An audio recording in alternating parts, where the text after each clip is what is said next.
Parliament ఎన్నికలు సమీపిస్తున్న నేపథ్యంలో తెలంగాణ కాంగ్రెస్ పార్టీ స్పీడ్ పెంచింది. నేడు మేడ్చల్ జిల్లాలో కాంగ్రెస్ పార్టీ ప్రజా దీవెన సభ నిర్వహించనుంది. గుండ్లపోచంపల్లిలో సభ కోసం భారీగా ఏర్పాట్లు చేశారు. ఈ ప్రజా దీవెన సభలో ముఖ్యమంత్రి రేవంత్ రెడ్డి, మంత్రులు పాల్గొననున్నారు. లోక్సభ ఎన్నికల ప్రచార కార్యక్రమంలో భాగంగా ముఖ్యమంత్రి పర్యటించనున్నారు. ఇప్పటికే ఆదిలాబాద్, మహబూబ్ నగర్, చేవెళ్ల సభల్లో సీఎం రేవంత్ పాల్గొన్నారు.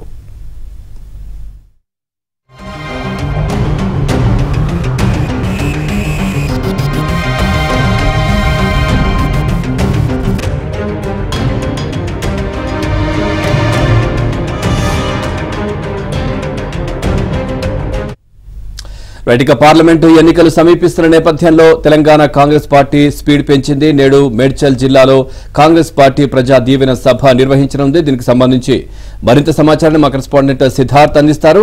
సిద్ధార్థ్, పూర్తి సమాచారం ఏంటి? పవన్, కాంగ్రెస్ పార్టీ పార్లమెంట్ ఎన్నికల కోసం భారీగా కసరత్తు చేస్తోంది. ఇప్పటికి 4 అభ్యర్థులను కూడా ప్రకటించింది. మిగతా అభ్యర్థులను 11వ తారీఖు జరగనున్నటువంటి సిఈసి భేటీ అనంతరం ప్రకటించే అవకాశం ఉంది. ఇక ఇప్పటికే ప్రజా దీవెన సభల పేరుతో ఇప్పటికే పలు చోట్ల భారీ బహిరంగ సభలను నిర్వహించారు. ఈ రోజు మేడ్చల్ పార్లమెంట్ మల్కజ్గిరి పార్లమెంటు నియోజకవర్గ పరిధిలో రేవంత్ రెడ్డి భారీ బహిరంగ సభలో అడ్రస్ చేయనున్నారు. ముఖ్యంగా బీఆర్ఎస్ చేస్తున్నటువంటి ఆరోపణలు, గత ప్రభుత్వంలో చేసినటువంటి తప్పులను ప్రజల ముందట ఎక్స్పోజ్ చేయడంతో పాటు ప్రభుత్వం రోజు తీసుకుంటున్నటువంటి నిర్ణయాలు, ముఖ్యంగా విద్యార్థులు, నిరుద్యోగుల సమస్యలను అధిగమించడంలో రిక్రూట్మెంట్ ప్రాసెస్ ని మొదలు పెట్టారు. దాంతో పాటు పలు అభివృద్ధి పనులకు సంబంధించినటువంటి అంశాలను ప్రభుత్వం స్పీడ్ గా తీసుకెళ్తుంది. దాంట్లో భాగంగా ఇటు ఓల్డ్ సిటీలో మెట్రోకు సంబంధించి కానీ, ఇటు మిగతా పనులకు సంబంధించినటువంటి విషయాలను కానీ ప్రజల్లోకి తీసుకెళ్లే ప్రయత్నం చేస్తుంది. ఇక దాంతో పాటు ఇటు బీఆర్ఎస్, బీజేపీ రెండు ఏకమై కాంగ్రెస్ ని డీఫేమ్ చేసే ప్రయత్నం చేస్తుంది.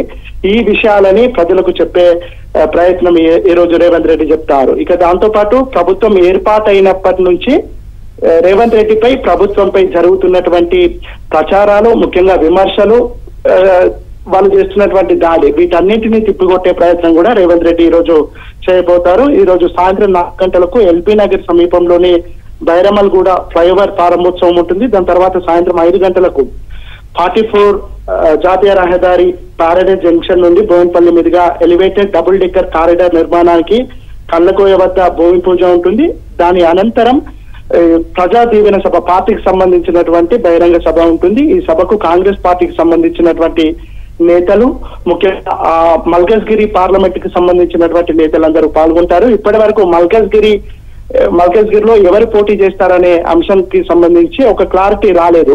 కాంగ్రెస్ పార్టీ ఒకరిద్దరు అభ్యర్థులను అనుకుంది. దాంతో పాటుగా ఇటు వేరే పార్టీలకు సంబంధించినటువంటి నేతలు కూడా కాంగ్రెస్ పార్టీలోకి చేరడానికి, మల్కజ్గిరి నుంచి పోటీ చేయడానికి ఆసక్తి చూపిస్తున్నారు. ఈ నేపథ్యంలోనే మొన్నటి వరకు కన్ఫర్మ్ అయినటువంటి సీటును కూడా ఇప్పుడు హోల్డ్ లో పెట్టారు. ఇప్పటి వరకు మల్కజ్గిరిలో ఎవరు పోటీ చేస్తారు అనేది ఒక నిర్ణయం తీసుకోలేదు. గతంలో అక్కడ రేవంత్ రెడ్డి ఎంపీగా ప్రాతినిధ్యం వహించారు. సో ఖచ్చితంగా అది కాంగ్రెస్ సిట్టింగ్ సీట్ అని అర్థం చేసుకోవచ్చు. దాన్ని గెలుపొందడానికి కాంగ్రెస్ పార్టీ ప్రయత్నం చేస్తుంది. దాంట్లో భాగంగా బలమైన నేతకు టికెట్ ఇవ్వాలని కాంగ్రెస్ పార్టీ భావిస్తా ఉంది. అభ్యర్థి ఎవరో ఒక క్లారిటీ లేకుండా కాంగ్రెస్ మాత్రం తన పార్టీకి సంబంధించినటువంటి ప్రచారాన్ని కాంగ్రెస్ పార్టీ అధికారంలోకి వస్తే, అంటే ముఖ్యంగా జాతీయ స్థాయిలో అధికారంలోకి వస్తే కాంగ్రెస్ పార్టీ ఏం చేస్తుందనే విషయాన్ని ప్రజల్లోకి తీసుకువెళ్లాలని భావిస్తున్నటువంటి నేపథ్యంలోనే ఈ రోజు అక్కడ ప్రజా దీవెన సభను నిర్వహించబోతున్నారు. Thank you Siddharth.